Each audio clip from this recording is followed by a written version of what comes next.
Halo, apa kabar pemirsa? Senang sekali kami dapat hadir dengan berbagai informasi serta topik hangat yang diperbincangkan di Nusantara karena Anda sedang menyaksikan Kabar Nusantara.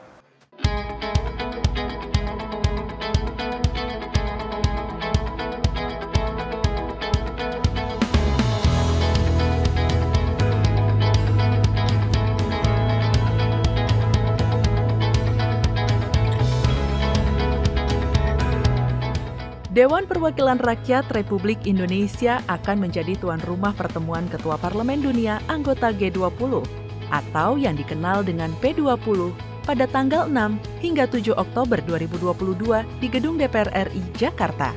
Pertemuan yang dihadiri Ketua Parlemen ini sebelumnya dihadiri oleh Ketua DPR RI Dr. Honoris Causa Puan Maharani di Roma, Italia pada tahun 2021 yang lalu. The P20 should be able to help synergizing and combining the potential of various countries to face global challenges and create a shared future. I believe that through our cooperation in P20, we can help realizing a stronger and more sustainable global economic recovery. Setelah sukses dalam penyelenggaraan pertemuan parlemen tingkat dunia atau IPU pada Maret lalu, pertemuan P20 tahun ini akan lebih mempererat kerjasama antar parlemen anggota G20 dalam mendorong ekonomi hijau, khususnya untuk perbaikan kualitas ekonomi pasca pandemi COVID-19.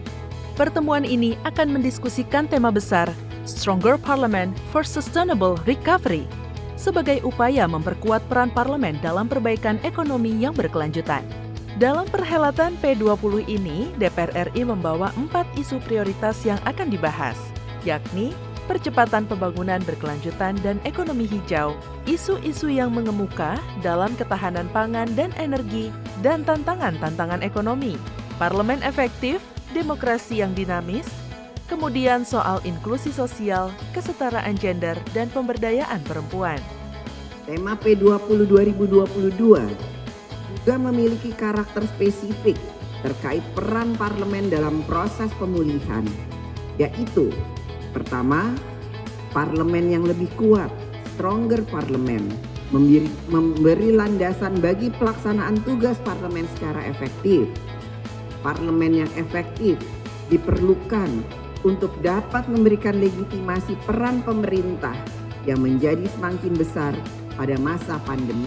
Pertemuan P20 di Indonesia ini akan menyatukan parlemen anggota G20, negara undangan, dan IPU dalam sebuah pertemuan yang bernilai strategis untuk mendiskusikan isu global, termasuk soal pandemi COVID-19, untuk mencari solusi yang nyata dan relevan.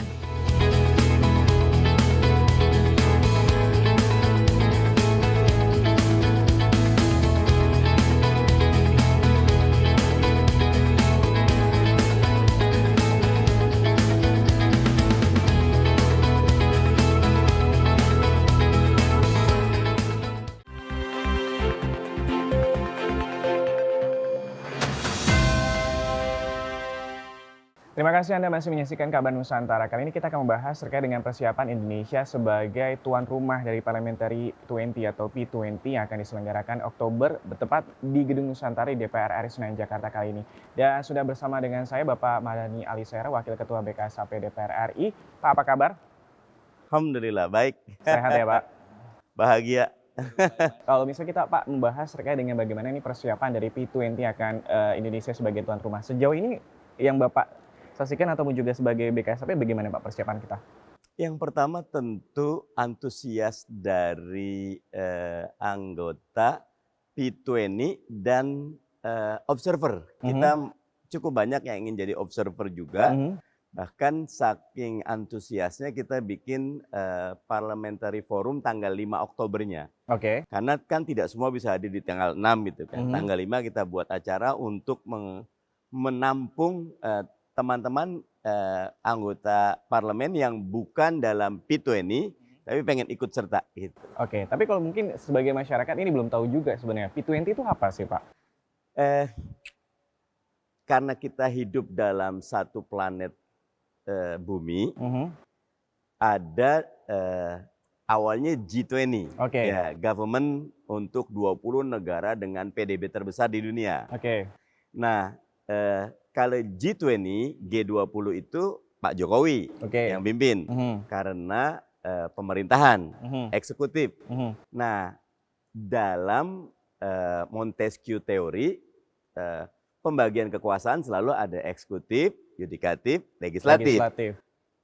Negara-negara G20 parlemennya bergabung dalam Parliamentary 20 atau P20 kita. Nah, Mbak Puan yang akan chairnya nih sekarang. Nah, kita akan melakukan pertemuan besar P20 plus negara-negara observer Oktober di sini. Gitu. Oke, jadi kalau misalnya perbedaan antara P20 dengan pertemuan misalnya kalau kita bandingkan dengan yang baru saja kita sebagai tuan rumah juga IPU itu lebih ke soal bagaimana syarat dari negara itu yang berkumpul seperti itu ya Pak? Iya, kalau IPU kan ke seluruh dunia, kita perlu mendengar. Sekarang nih dari keseluruhan masyarakat dunia ada 20 pemain besarnya.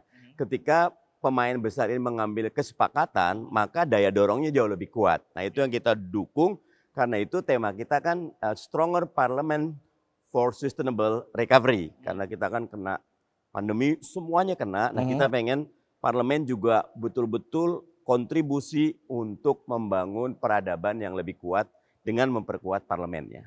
Oke, kalau kita ngebahas soal, pasti kan setiap pertemuan ini ada isu-isu utama. Ini kalau misalnya ini dalam pertemuan P20 Indonesia sebagai tuan rumah, apa sih Pak isu-isu utama yang akan dibahas dalam P20 kali ini? Ya tentu karena tadi tema besarnya adalah Stronger Parliament, 3 hal. Ya, yang pertama bagaimana kita memperkuat kerjasama antar parlemen di negara-negara G20 tadi. Ya, karena ada yang kayak misal negara-negara utara itu biasanya sangat kuat menyuarakan isu perubahan iklim. Negara-negara di selatan biasanya bagaimana mengentaskan kemiskinan. Nah, kita pengen di P20 ini ada kerjasama yang lebih produktif. Oke, kita akan dukung quote and unquote isu iklim karena ini isu kita bersama. Tapi yang sama kita ingin ada keadilan karena negara-negara di selatan yang baru mulai berkembang ketika dia harus mengakses energi mahal harus dapat bantuan. Nah, kita pengen negara-negara maju yang sebelumnya sudah dalam tanda kutip mengotori dunia ikut tanggung jawab. Nah, kita ambil poin 2 kerjasama yang lebih produktif agar ada kesepakatan yang bisa implementatif, bukan cuma diskusi di atas meja. Bukan cuma diskusi di atas meja, jadi ada fokus-fokus utama juga yang akan dibahas dalam pertemuan P20 ini. Kalau misalnya tadi juga terkait dengan bagaimana akselerasi pembangunan berkelanjutan dan juga ekonomi hijau, dan juga terkait dengan bagaimana parlemen yang efektif dan juga demokrasi yang dinamis. Nah, kalau misalnya Bapak nih sebagai Wakil Ketua BKSAP yang juga duduk di Komisi 2, sejauh ini menurut Bapak apakah di ulang tahunnya DPR RI yang ke-77, bagaimana kalau kita misalnya melihat demokrasi di tanah air? Tapi jangan dijawab sekarang Bapak, kita jawab setelah jeda berikut, tetap di Kabar Nusantara.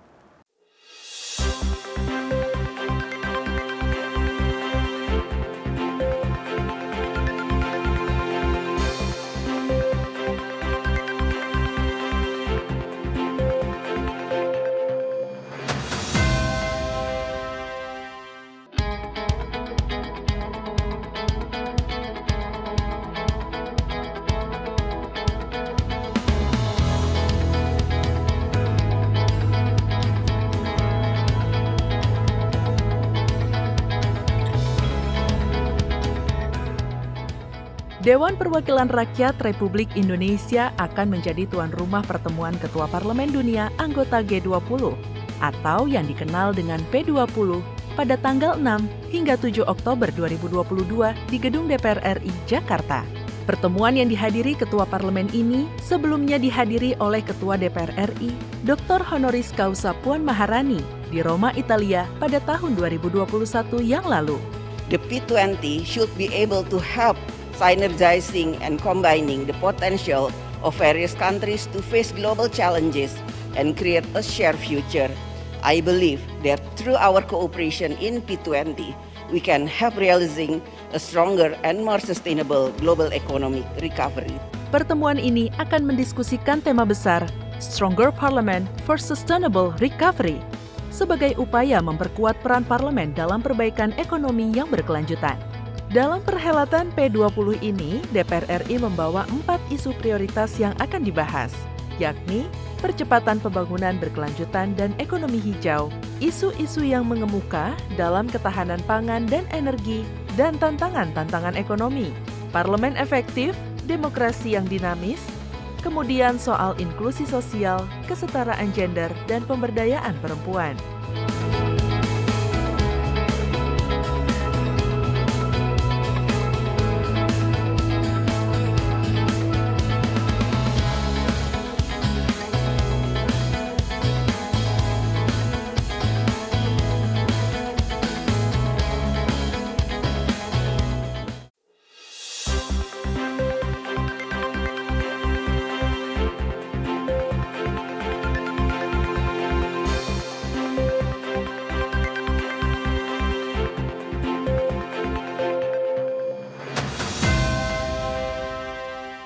Kembali lagi di Kabar Nusantara, kita masih membahas terkait dengan bagaimana persiapan Indonesia sebagai tuan rumah dari P20. Pak Mardhani, kalau misalnya kita melihat ini salah satu isu yang akan dibahas, ini terkait dengan bagaimana parlemen yang efektif, demokrasi yang dinamis. Kalau menurut Bapak, melihat wajah demokrasi Indonesia di 77 tahun DPR RI di tahun 2022, bagaimana Pak? Kita sudah jadi rujukan terkait bagaimana sirkulasi kepemimpinan yang sangat baik dan rutin dalam 24 tahun terakhir ini. Kita udah 5 kali pemilu, lancar, tingkat partisipasi tinggi, ada dinamika, tetapi dengan ada KPU dan Bawaslu DKPP yang kuat, partai politik yang diawasi, masyarakat yang bebas, media yang bebas memberitakan, kita salah satu rujukan. Bagaimana pemilu dapat berjalan dengan baik, demokrasi kita berkembang walaupun kita punya catatan. Tetapi catatan kita wajar.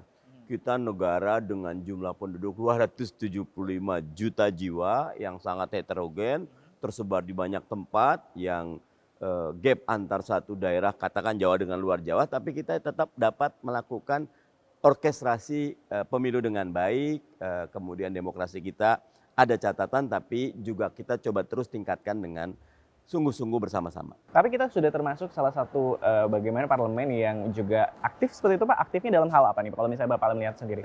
Ada dua hal. Yang pertama, kita aktif di fora internasional. Jadi kesertaan kita di IPU tingkat global, di AIPA, di ASEAN atau APA di Asia, bahkan kita di OECD, kemudian kita di PUIC, Parlemen Negara-Negara OKI, kita selalu hadir dalam momen-momen besar, perhelatan parlemen dunia ataupun regional, dan kita memberi kontribusi. Salah satunya, kita punya undang-undang anti korupsi yang melahirkan Badan Komisi Anti Pemberantasan Korupsi.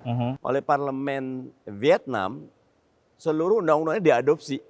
Tinggal dirubah sedikit, disesuaikan dengan konstitusi mereka. Jadi kita betul-betul memberikan landasan yang kuat bagi pemberantasan korupsi di Vietnam karena mengambil undang-undang anti korupsi yang ada di kita. Nah, bentuk-bentuk seperti itu yang kita berikan. Kemarin juga waktu kami di UN, kita berikan, BKSAP sudah membuat Green Economy Platform. Nah, itu di pertemuan UN kita bagikan. Kita umumkan, kita punya buku ini, rata-rata pada minta dan kita berikan, dan kita beberapa diundang untuk menjadi narasumber. Dan ini kalau misalnya kita juga mau bahas terkait dengan bagaimana peran yang dapat diambil oleh DPR RI untuk memastikan bahwa demokrasi ini memberikan kontribusi pada pemulihan pasca COVID-19 yang lebih kuat itu seperti apa Pak? Salah satu yang kita lakukan tentu memberikan, kalau yang sekarang ini adalah cepat sekali parlemen memberikan kepada eksekutif untuk ruang fiskal yang besar ya. Kemarin kita 2020, 2021, 2022 yang tadinya Undang-Undang Keuangan Negara defisit 3% kita bebaskan. Karena memang berbasis kepada riset yang ada, kalau negara maju tuh bisa sampai 26% defisitnya. Kita rata-rata negara berkembang kayak kita 7%. Kalau negara-negara minta maaf miskin nggak sampai 2% mereka punya bantalan fiskalnya. Nah kita termasuk yang berhasil, makanya walaupun cukup berat COVID-19 kita, tetapi kita termasuk yang dipuji mampu mengelola dampak COVID-19 itu dalam skala yang bisa kita jaga. Kalau misalnya kita juga membahas sih Pak, kalau misalnya bidang prioritas mana, kalau misalnya di sini parlemen yang dapat bertindak untuk memulihkan dan juga memperkuat dan juga memelihara demokrasi yang lebih tangguh di era pasca pandemi. Jadi kalau misalnya apa yang telah dilakukan oleh parlemen untuk mengembangkan bidang-bidang prioritas itu, Pak? Ya tentu civic education di antara yang paling utama, karena demokrasi itu bukan tentang bagaimana pemerintah atau parlemen, yang utamanya adalah tentang rakyatnya. Karena itu bagaimana mendidik rakyat untuk menjadi warga negara yang baik, yang tahu hak dan kewajibannya, yang mengawasi pemerintahan, termasuk mengawasi dan memberi aspirasi kepada DPR, itu paling utama. Karena ketika rakyatnya kuat, maka pemerintah dan parlemennya akan betul-betul bekerja dengan sangat seksama, hati-hati. Oke, kalau misalnya kita juga membahas nih Pak, terkait dengan salah satu demokrasi ini kan juga harus mendengarkan semua kepentingan, semua golongan. Jadi kalau misalnya ini tindakan-tindakan apa nih yang sudah dilakukan oleh DPR RI dalam hal ini juga BKSAP dan juga nantinya P20 ini sebagai salah satu isu prioritasnya untuk akhirnya bisa mengembangkan nih kelompok masyarakat sehingga perspektif mereka ini juga dapat dimasukkan dalam proses-proses pengambilan keputusan. Kayak kelompok minoritas, kelompok difabel, kelompok-kelompok 3T terluar, terdepan, dan tertinggal, itu di antara yang paling banyak kita kunjungi, yang paling banyak kita dengar aspirasinya selain kelompok masyarakat biasa. Karena bagi kelompok-kelompok marginal seperti ini kadang-kadang mereka punya kesulitan untuk mengakses parlemen, kita yang datang. Termasuk di kita menyediakan katakan huruf braille untuk mereka bisa menyampaikan pendapatnya, termasuk kita menyediakan moderator atau bawa acara yang bisa menerjemahkan bahasa isyarat, dan termasuk tadi menyiapkan berbagai perlengkapan biar teman-teman yang difabel tetap punya akses yang baik untuk datang ke parlemen kita. Gitu. Selain tadi yang utama kita datang dan mendengarkan aspirasi mereka. Jadi memang benar-benar bagaimana setidaknya DPR RI bisa mendengarkan semua pihak, baik minoritas dan juga kalau tadi Bapak bilang juga 3T yang juga nantinya bisa menjadi salah satu kunci dari demokrasi itu sendiri, seperti itu Pak? Iya betul, karena demokrasi kan apalagi dengan SDGs kita, Sustainable Development Goal, no one left behind, nggak boleh ada satupun yang tertinggal. Semuanya harus didengar, semuanya harus diberikan haknya, semuanya harus diberikan kesempatan yang sama seperti itu. Tapi sebenarnya ada nggak sih manfaatnya Pak kalau misalnya kita sebagai ini kan kalau misalnya melihat euforianya Indonesia sebagai tuan rumah IPU dan sekarang P20, ada manfaatnya nggak sih Pak? Tapi jangan dijawab sekarang Pak Ahmad Dhani, kita akan sejenak tetap di Kabar Nusantara.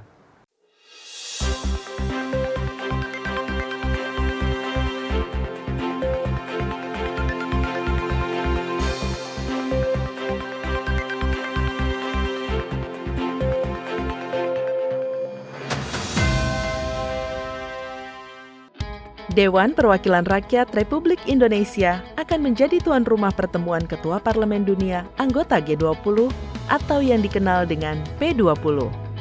The P20 should be able to help synergizing and combining the potential of various countries to face global challenges and create a shared future. I believe that through our cooperation in P20, we can help realizing a stronger and more sustainable global economic recovery. Pertemuan ini akan mendiskusikan tema besar Stronger Parliament for Sustainable Recovery. DPR RI membawa 4 isu prioritas yang akan dibahas, yakni percepatan pembangunan berkelanjutan dan ekonomi hijau, isu-isu yang mengemuka dalam ketahanan pangan dan energi, dan tantangan-tantangan ekonomi, parlemen efektif, demokrasi yang dinamis, kemudian soal inklusi sosial, kesetaraan gender, dan pemberdayaan perempuan.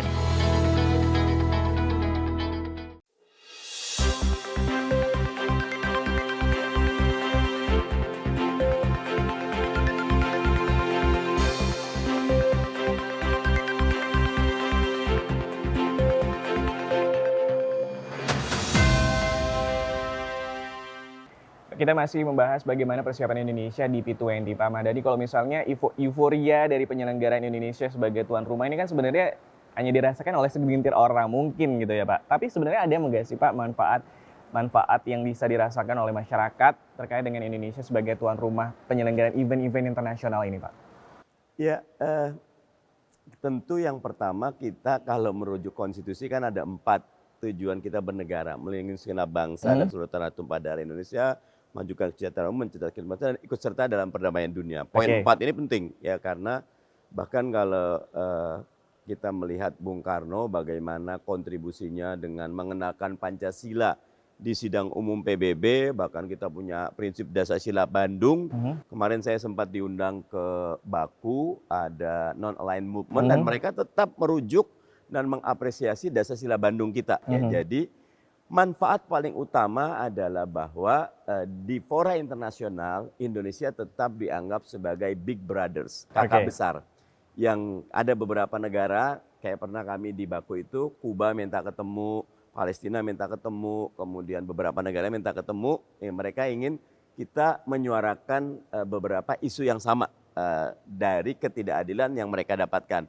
Jadi kita tetap dirujuk sebagai kakak besar, yang itu sangat baik untuk perjuangan Indonesia di fora internasional.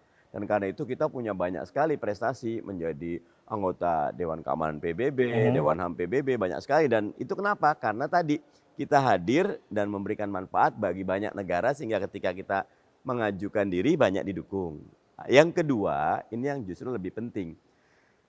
Di beberapa negara sistemnya parlementer. Dengan parlementer pengambilan keputusan itu banyak di parlemen, karena legislatif dan eksekutifnya ya ada di parlemen.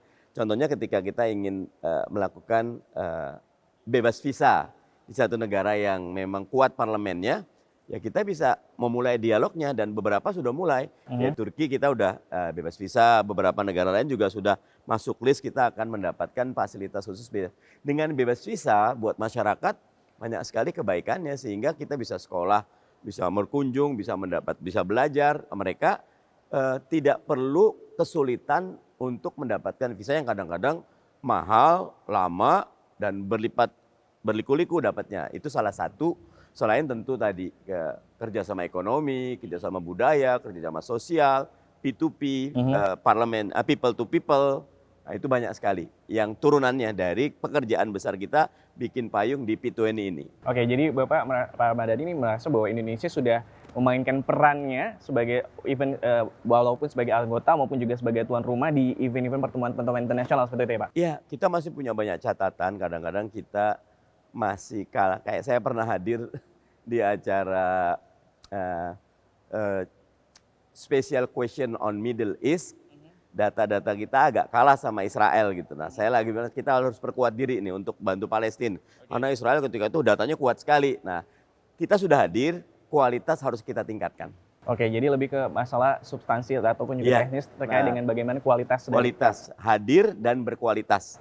Hadir dan juga berkualitas. Pak, kalau misalnya ini sebenarnya Indonesia punya peranan untuk akhirnya bisa mendorong nantinya kalau misalnya di dalam P20 ini untuk menghasilkan satu tujuan ataupun juga satu deklarasi seperti itu Pak. Kalau itu bagaimana sebenarnya peran Indonesia untuk akhirnya bisa mendorong nantinya dalam setiap pertemuan apa yang dihasilkan menjadi salah satu tujuan pertemuan dari P20 ataupun juga pertemuan-pertemuan internasional lainnya Pak?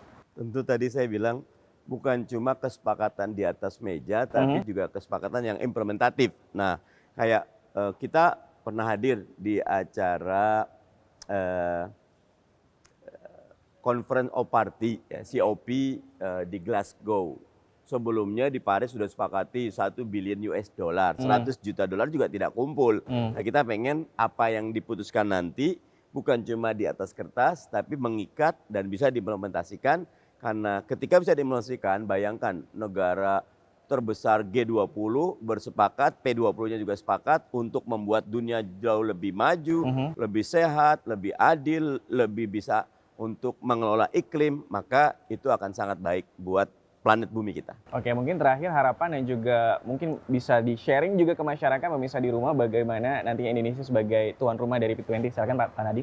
Kita akan ada acara keren, ya, Bike and Run P20, ikuti, masuk websitenya DPR, keren. Nah, nanti pada saat 5, 6, 7 Oktober juga mudah-mudahan ada sesi pameran, ada sesi teman-teman masyarakat bisa hadir. Ikuti terus berita P20 dari website DPR RI dan TV Parlemen. Keren-keren. Terima kasih Pak Mardhani Alisera, Wakil Ketua Badan Kerjasama Antar Parlemen DPR RI, dan ini adalah akhir dari Kabar Nusantara edisi hari ini. Saya Subhi Abdul beserta seluruh kerabat kerja bertugas mengucapkan terima kasih atas perhatian Anda. Wassalam.